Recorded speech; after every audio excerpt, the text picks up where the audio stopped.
Hello students and teachers. आज रविवार है और जैसा कि आप लोग जानते हैं कि मेरी कोशिश होती है कि हर रविवार आप लोगों के सामने एक नया वीडियो मैं ला सकूं। और यदि आप लोगों ने मेरा पिछला कुछ वीडियो देखा होगा तो मैं कंटिन्यू कि हम अपना इंग्लिश किस प्रकार से इम्प्रूव कर सकते हैं उसके बारे में मैं कंटिन्यू आप लोगों से बात कर रहा हूँ। और अभी जैसे मैं बार बार आप लोगों से बोल रहा हूँ कि अभी आप लोगों के पास पूरा का पूरा समय है और जो है वो तब भी जो है वो आप लोग इधर उधर की चीज़ों में अपना समय जो है वो बर्बाद करते हैं। लेकिन जब ऐसा कुछ समय आता है जब आपको लगता है कि मेरे को इंग्लिश इम्प्रूव करना चाहिए तो फिर आप जो है वो ऐसा कोशिश करते हो कि महीने 2 महीने में या कुछ ही समय में जो है वो हम अपने इंग्लिश को इम्प्रूव कर सकें। और फिर आप लोग फिर इधर उधर भटकते रहते हो। तो मैं आप लोगों से कहना चाहता हूँ कि इधर उधर भटकने की कोई ज़रूरत नहीं है। आप मेरा वीडियो देखिए। मैं हमेशा कोशिश करता हूँ कि आप लोगों को बहुत ही अच्छा कंटेंट दे सकूं।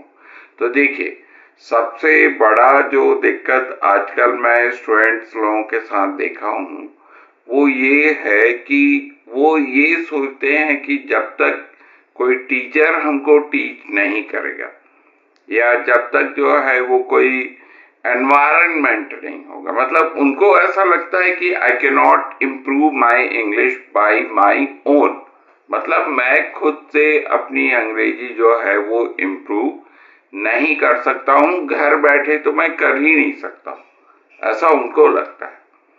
तो मैं जो है वो आपको एक ऐसे रिसोर्स के बारे में बताऊंगा जिससे आप जो है वो घर बैठे अपनी इंग्लिश को इम्प्रूव कर सकते हैं।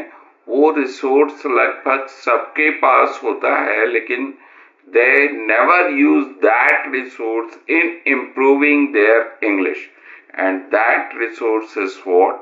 Their dictionary।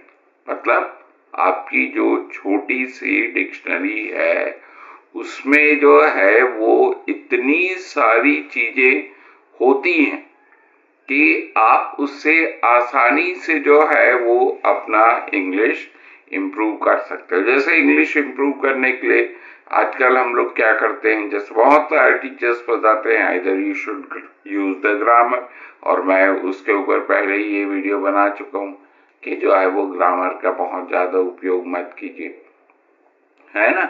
या फिर हमको जो है वो इंग्लिश की कोई बुक मिल जाए तो वहां से जो है, लेकिन बुक जो है वो आपको कभी भी इंग्लिश इम्प्रूव नहीं करवा सकता जितना हेल्प जो है वो आपकी छोटी सी डिक्शनरी जो है वो कर सकती है।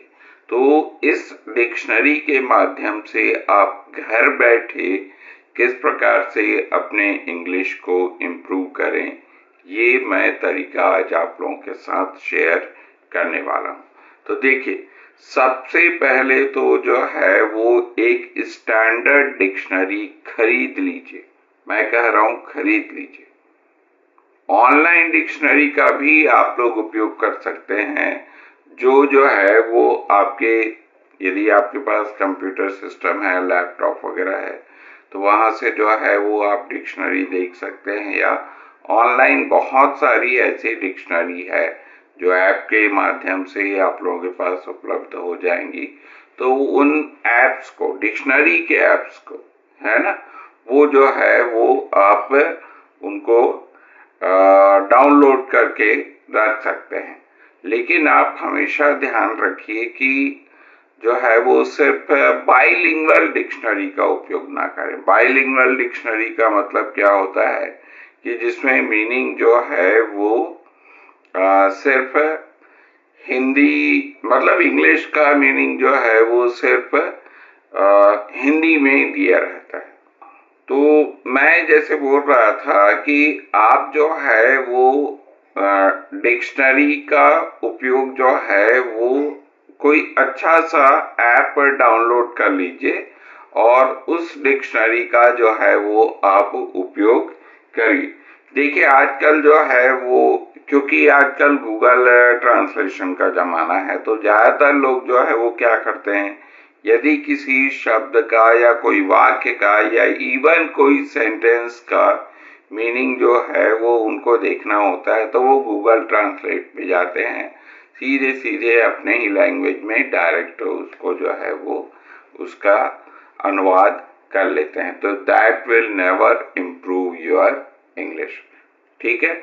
और जैसे मैं कह रहा था कि ऑनलाइन डिक्शनरी या डिक्शनरी जो है वो आप परचेस कर लेंगे तो बहुत अच्छी बात है।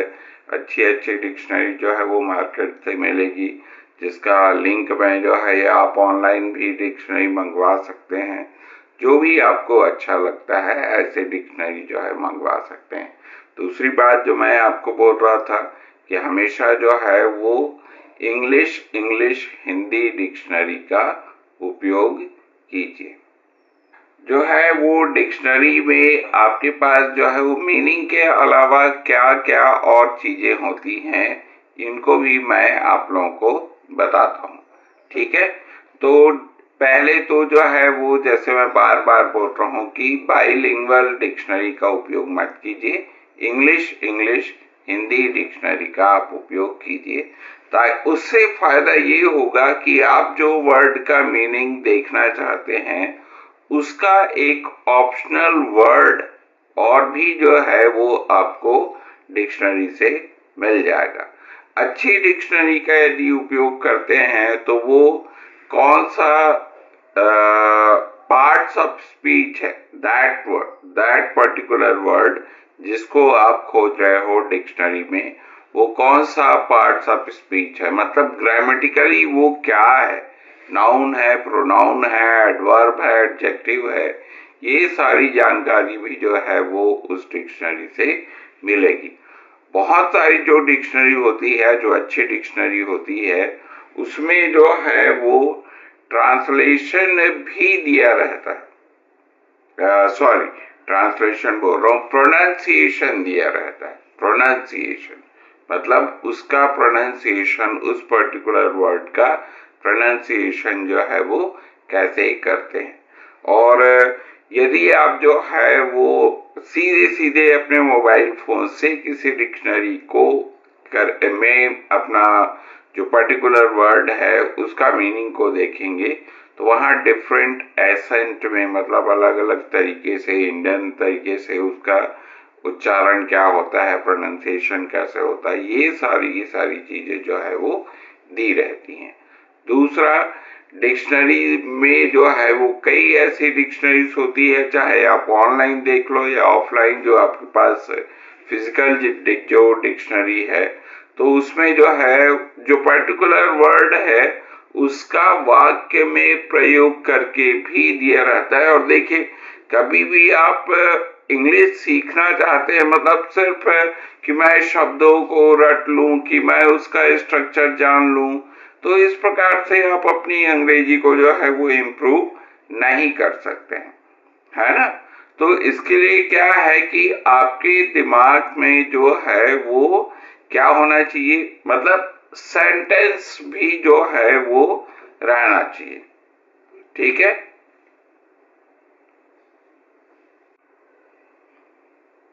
देखिए, जो वर्ड है उसको जो है वो सिर्फ सिंगुलर वर्ड बस को आपको सीखने से आप अपनी इंग्लिश इंप्रूव नहीं कर सकते हैं।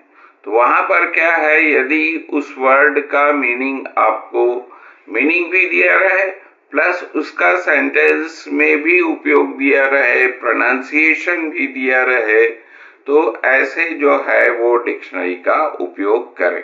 और एक चीज और देखिए कि अलग अलग संदर्भ में जो है वो एक ही शब्द का बहुत सारा मीनिंग होता है।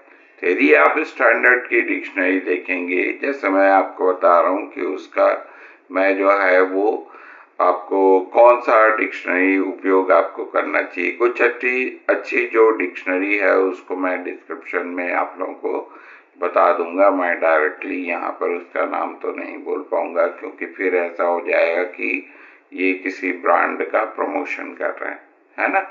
तो जो है वो, तो वहां पर जो है वो अलग अलग संदर्भ में एक ही शब्द का क्या मीनिंग होता है, सारा चीज जो है वो एक डिक्शनरी में आपको मिल जाएगा।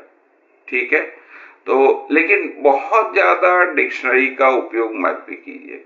जैसे कई बार क्या होता है कि after reading a single sentence if there is any new word, तुरंत जो है वो स्टूडेंट्स या जो भी हैं वो उसका जो है वो मीनिंग तुरंत डिक्शनरी में खोजने लगते हैं। तो इंग्लिश एक ऐसा सब्जेक्ट है जिसमें सिर्फ हमको मीनिंग, एकदम वर्ड टू वर्ड मीनिंग में नहीं जाना है, उसमें उसका पूरा सेंटेंस का क्या भाव होता है, उस भाव को आपको पकड़ना है। ठीक है। तो एकदम ज्यादा डिक्शनरी के यदि हम उपयोग करते हैं तो उससे आपका एंजॉय ऑफ रीडिंग कई बार जो है वो समाप्त हो जाता है। तो बहुत सारी चीजें तो ऐसी होती हैं कि जिसमें आप वर्ड के मीनिंग को सिर्फ जो है वो गैसिंग करके, जब आप पूरा का पूरा स्टोरी पढ़ेंगे, वाक्य पढ़ेंगे, तो वहां पर गैसिंग से ही जो है वो उसका मीनिंग निकल जाएगा। तो इस प्रकार का यदि आप बहुत अच्छे तरीके से डिक्शनरी का उपयोग करते हैं तो निश्चित तौर पर जो है वो आप अपनी इंग्लिश इंप्रूव कर सकते हैं। फाइनल टिप जो मैं बता रहा हूँ, जो मेरे खुद के एक्सपीरियंस से बता रहा हूँ, और ये आपको कहीं पर भी लिखा हुआ नहीं मिलेगा, आई चैलेंज दैट, तो वो ये है कि जब भी आप किसी शब्द को डिक्शनरी पर देखें, तुरंत जो है वो उस शब्द पर कोई ना कोई ऐसा टिक लगा दें या उसको अंडरलाइन कर दें, ताकि जब आप नया शब्द आप देख रहे हैं तो उस समय एक बार यदि उसी पेज पर फिर से जाते हैं तो उस पर आपकी नजर फिर से पड़ जाए, और इस प्रकार से जो है वो आपका वो जो वर्ड है वो एक बार फिर से रिवाइज हो जाएगा। तो इस प्रकार से जो है वो आप डिक्शनरी का बहुत अच्छे तरीके से उपयोग कीजिए। यदि आप लोग और ज्यादा जानकारी चाहते हैं तो मेरा जो ब्लॉग है chandrastudyroom.blogspot.com, जहाँ से मैं ज़्यादातर चीज़ों को लेता हूँ, वहाँ पर जाकर उसका भी लिंक मैं अपने डिस्क्रिप्शन में दे दूंगा। तो वहाँ पर भी जाकर के जो है वो आप सारी चीज़ों को जो मैं अभी आपको बता रहा हूँ उन चीज़ों को आप पढ़ सकते हो। ओके। तो ठीक है, आज के वीडियो को यहीं पर हम लोग एंड करते हैं, और जो भी स्टूडेंट्स मेरे चैनल पे नए आते हैं उनसे मैं रिक्वेस्ट करना चाहता हूं कि आप जो है वो मेरे चैनल को सब्सक्राइब करके जरूर रख लीजिए और बेल आइकन को भी जो है वो प्रेस कर दीजिए, ताकि जब भी जो है इस प्रकार से नया वीडियो मैं अपलोड करता हूं तो जो है वो तुरंत उसका नोटिफिकेशन आपके मोबाइल फोन पर आ जाए, और जो है वो आप मेरे साथ अपनी इंग्लिश को इम्प्रूव करते रहें। तो मिलते हैं आपसे फिर किसी नए वीडियो में, तब तक के लिए see you, goodbye and best of learning, best of luck for learning English. Okay, bye bye.